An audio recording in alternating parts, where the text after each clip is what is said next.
ഇന്ന് നമുക്കൊരു ലീക്കിനെ പറ്റി പറയാം. ഈ ബേസൻ കമ്പനി ലീക്കോട് കൂടി ഇറക്കിയ മാതിരത്തെ ഒരു സാധനമാണ്. കാരണം ബേസൻ വെച്ച് കഴിഞ്ഞ് കഴിഞ്ഞാൽ നെയിലോൺ ട്യൂബിൻ്റെ മുകളിൽ കൂടി വെള്ളം ഒലിച്ച് ബോക്സിൻ്റെ ഉള്ളിലേക്ക് ചെല്ലും. അതാണ് സാധാരണ ഉണ്ടാവൽ. പക്ഷെ ഞങ്ങൾ ബേസൻ വെച്ചാൽ അങ്ങനെ ഉണ്ടാവില്ല കേട്ടോ.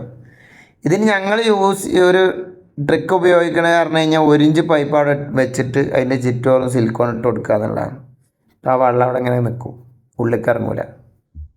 ഇതല്ലാതെ വേറെ എന്തെങ്കിലും മാർഗ്ഗങ്ങൾ നിങ്ങൾ യൂസ് ചെയ്യലുണ്ട് എന്നുണ്ടെങ്കിൽ അതൊന്ന് കമൻറ്റിൽ രേഖപ്പെടുത്തിയാലേ എനിക്ക് ആ സാധനത്തിൽ നല്ലതുണ്ടെങ്കിൽ ഒന്ന് എടുക്കാൻ വേണ്ടിയിട്ടാണ്. അപ്പോൾ മുത്തുമണിയാളെ ഫോളോ ചെയ്തോളിയും. ഇതേമാതിരത്തെ പുതുപുത്തൻ ടിപ്സുകളുമായിട്ട് കിറുമാണി ഐറ്റം വേണമെങ്കിൽ ഫോളോ ചെയ്തോളി, ഒന്നും പറയാനില്ല.